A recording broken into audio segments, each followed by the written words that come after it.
두 번째 좀 살펴보도록 하겠습니다. 이 지금 최성병 특검법 재의결 이게 이제 우리 국회법에 보면 법안 투표는 이제 전자 투표를 하니까 기명 투표입니다. 누가 찬성, 반대, 기권을 했는지 다 확인 가능한데 대통령의 거부권 행사로 이게 재의결이 될 경우에는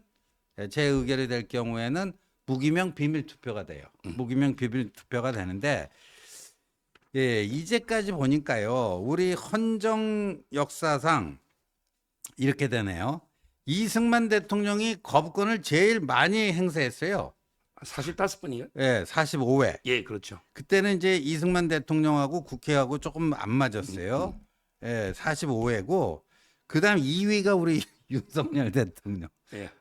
집권 2년인데 지금 한 요번 최성병 특검법까지 10번 했고 보니까 박정희 대통령도 5건, 노태우 대통령이 7건, 노무현 대통령이 4건, 고건 관한대행이 2건, 이명박 대통령은 1건, 박근혜 대통령이 2건이고 최규화, 전두환, 김영삼, 김대중, 문재인은 거부권 행사가 없었어요.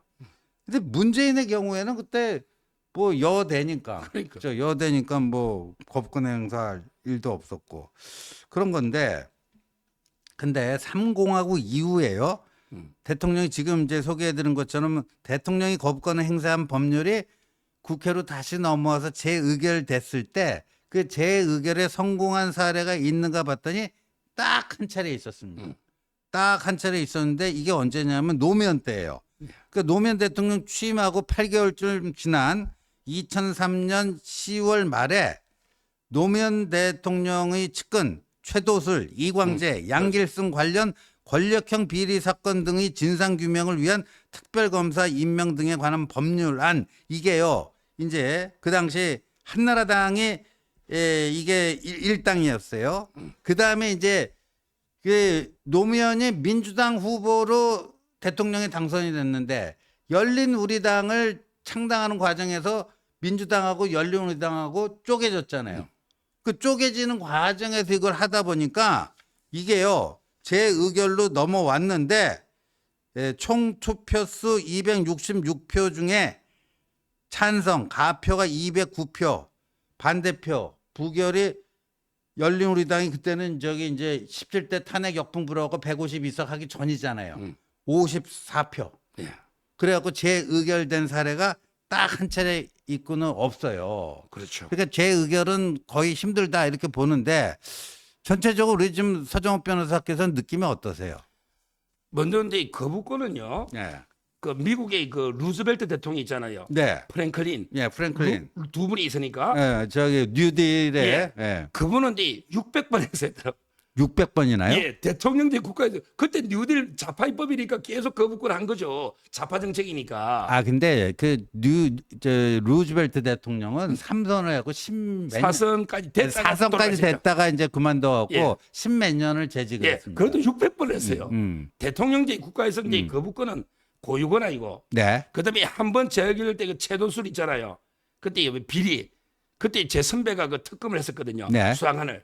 근데 채도술 담당으로 질문지를 한 1000개 만들어 갔더니 채도술이가 거부권 묵비권 행사해가지고 하나도 못 묻고 왔어요.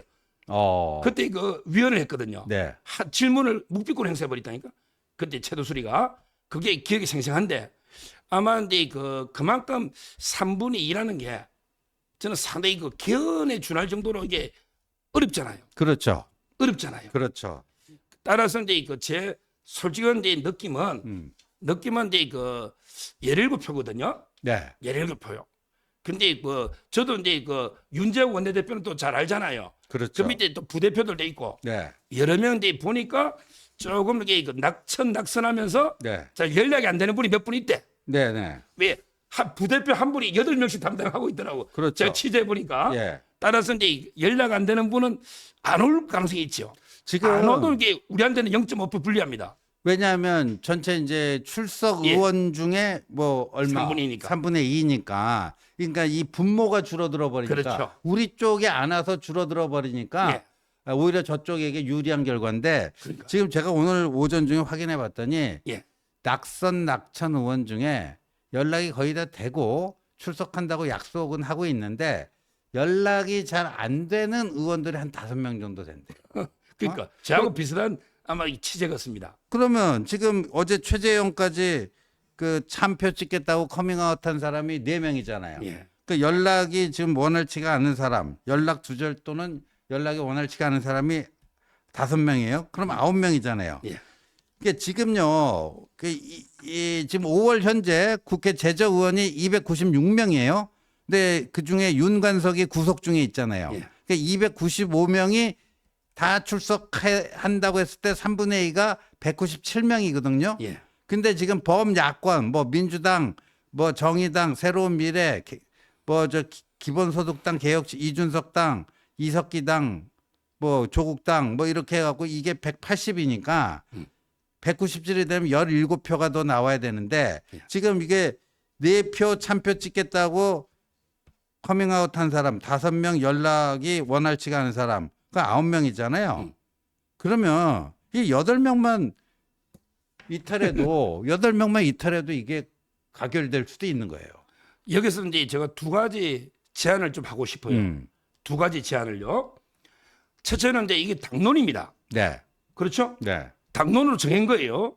근데 정면으로 어기겠다는 사람 있잖아요. 네. 이 사람에게 중징계를 해야 된다. 저는 중징해야 된다 봐요.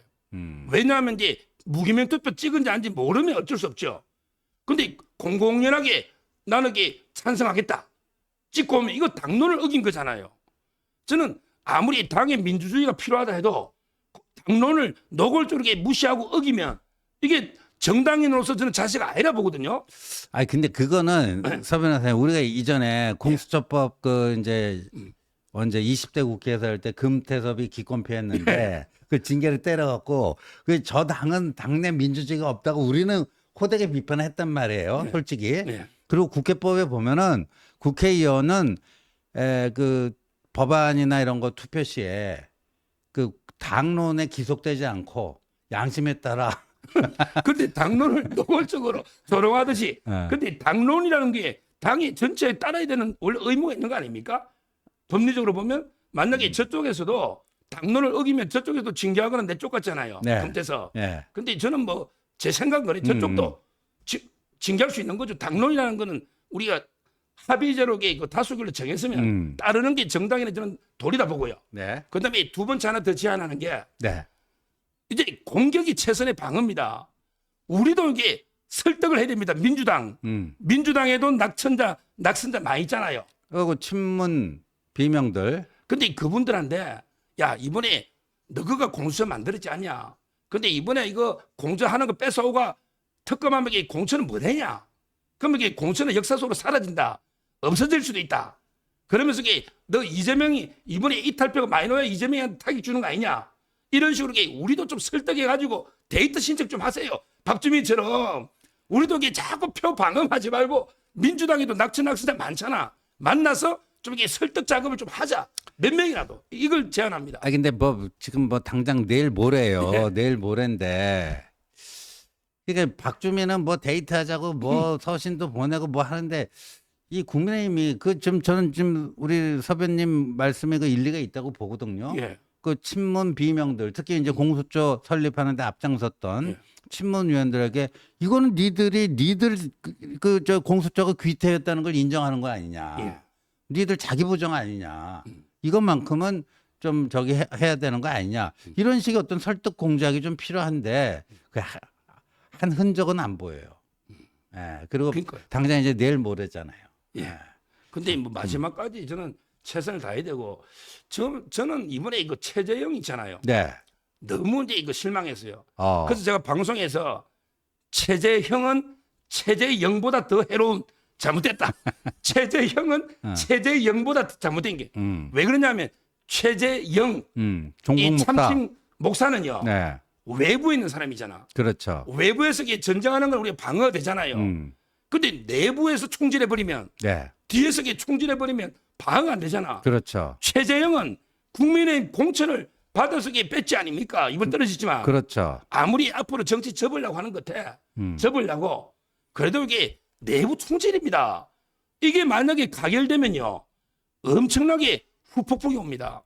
이게 저는 예. 좀 노파심으로 이제 제 걱정이 노파심으로 이제 끝났으면 좋겠는데 이게 장담할 수가 없어요. 이게 무기명 비밀 투표니까 예. 이게 보세요. 작년 9월에 이재명 두 번째 저 체포동의안 넘어왔을 때 그 가결될 거라고 생각했어요. 그때 민주당 쪽에서 뭐 27표인가 반란표가 나온 거 아니에요. 예. 그거 그렇게 될 거라고 생각했어요. 그러니까. 근데 요번에 이재명이 다 오다 내려놓고 다 그 판 정리해놨는데 추미애가 의원실 물 먹을 거라고 예상한 사람이 있었어요? 그러니까 이게 의원 투표가요. 이런 말이 있어요. 일반 유권자들은 악수해보고 이게 아이 컨택 해보면요. 아, 이 사람이 나를 찍겠다, 안 찍겠다, 뭐 관심도 없구나 이런 걸 알 수가 있는데 의원들은요. 서로 선수들 아니에요. 선수들끼리는 마음 잘 이렇게 그 내색을 잘 안 해요.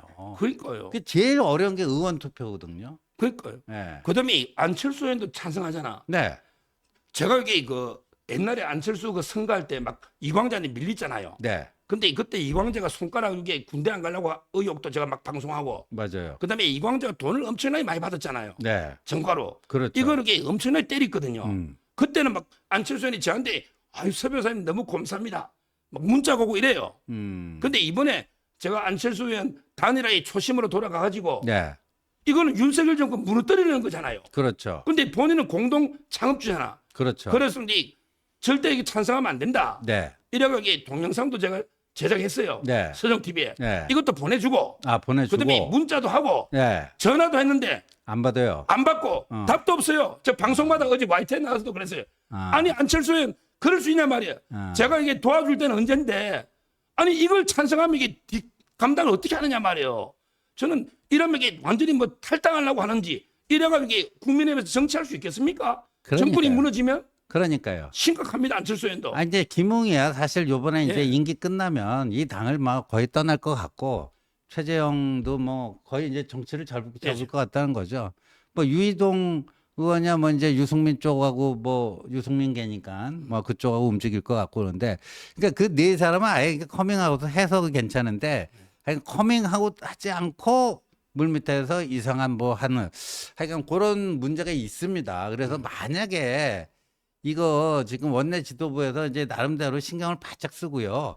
그다음에 윤재옥 전 원내대표가 그 연락이 잘 안 되는 사람들은 또 그 TK 지방 영남 쪽을 직접 돈대요 한 바퀴 지금 돌고 있다는 거예요. 그래서 직접 만나서 그 표단속을 하고 있는데 참 그런 데서 좀 뭔가 삐끗거리는 게 좀 없었으면 좋겠습니다. 만약에 삐끗거려하고 이상한 결과가 나와버리면요. 지금 이게 수습 불가능한 뭐 혼란 국면으로 들어갈 가능성의 위험성이 대단히 높죠 지금. 그러니까 지금 이제 그 최재형 네. 이분이 그 글 쓴 걸 제가 몇 번 읽어봤는데 예. 야 정치 감각이요.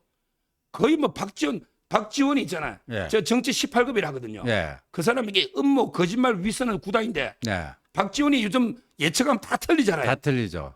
근데 완전히 보수의 박지원이네. 최재형 이분이 뭐라고 썼느냐. 오히려 특검을 이번에 받으면 네. 이게 전국의 주도권을 우리가 가져올 수 있다. 야, 그거말로 전 보고 헛웃음이 나오던데. 와. 헛웃음이 나오던데. 그러니까 정치 감각이 완전 제로죠. 그리고 이게 뭐 대한 변호사가 4개 있어도 네. 원래 변협이라는 걸 본인이 변호사잖아. 법원장까지 했잖아요. 변호사 협회가 어떻게 되냐. 변호사 협회가 이제 그 민변이요. 한 20% 돼요. 네. 그다음에 보수도 있을 거예요. 그러면 이게 변호사 협회 그 이사들 모여가지고 하면요. 어떻게 되냐면 좌파 2명, 네. 우파 2명 이렇게 추천할 거예요. 그렇죠. 그러면 민주당 그쪽에서 이제 좌파 두 좌파 2명만 하면 이게 그렇죠. 대통령 인사권이 없죠. 이걸 모른단 말이에요. 그러니까 최재형이 난 그거 보고 이게 예.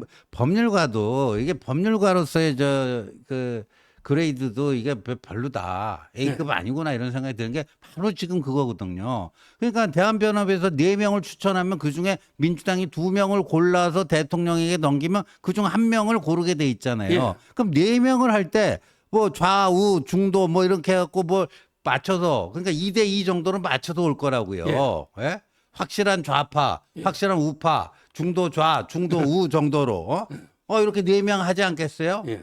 그러면 민주당 여기 좌쪽 중도 좌하고 확실한 좌 2명 고를 거 아니에요. 그러니까 그럼 윤석열 대통령 선택권이 거의 없는 거죠, 뭐. 그러니까 지금 이제 그 우리나라 법은 로마법에서 왔잖아요. 네. 로마법의 대원칙 중에 하나가요. 이 진짜 중요한 원칙이에요. 뭐냐면 이제 그 누구도 자기 사건의 수사관이나 재판관이 될 수 없다. 네. 이게 엄청나게 유명한 원칙입니다. 그렇죠. 자기 사건에 네. 자기 사건의 재판관이나 수사관이 되면 이게 말이 안 되잖아. 그렇죠. 자, 그러면 이게 이 사건의 고발인이 누굽니까? 네.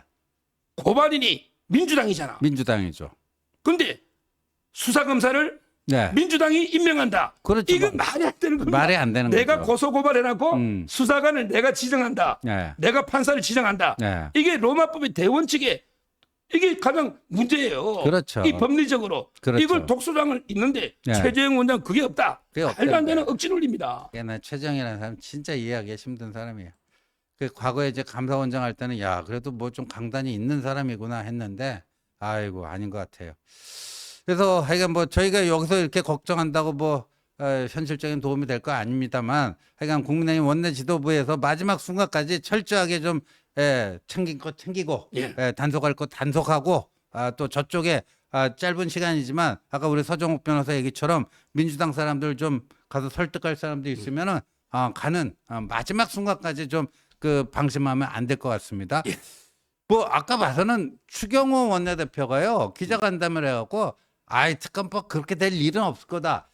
이렇게 쉽게 얘기할 거 아니라니까요. 그렇죠. 쉽게 얘기할 거 아닙니다. 지금은 이제 그 절박하고 네, 진짜 이게 그 전쟁 상황입니다. 그렇습니다. 난리잖아요. 네. 절박하거든요. 네, 저쪽도 절박한 거예요. 그렇죠. 저쪽이 네. 제가 보기에 정치권이에요. 가장 절박한 사람이 누구냐면 다 그래요. 조국입니다. 왜냐하면 이게 바로 그냥 언제 죽을지 모르거든. 그렇죠. 언제 대법원 선고 날짜 잡힐지 모르잖아요. 네, 절박한 거예요. 그렇죠. 근데 이재명이는 이제 좀 시간이 있다고 보는 거지. 네. 재판을 끄니까. 음. 근데 이재명도 절박하잖아. 또 언제 영장이 올지 모르니. 그렇죠. 근데 이 국민의힘은 지금도 이게 너무 한가한 것 같아요. 완전히 이러다가 이게 뒤통수 맞으면 나라 난리 납니다. 예. 좀 되게 절박하게 움직이게 됩니다. 글쎄요. 예.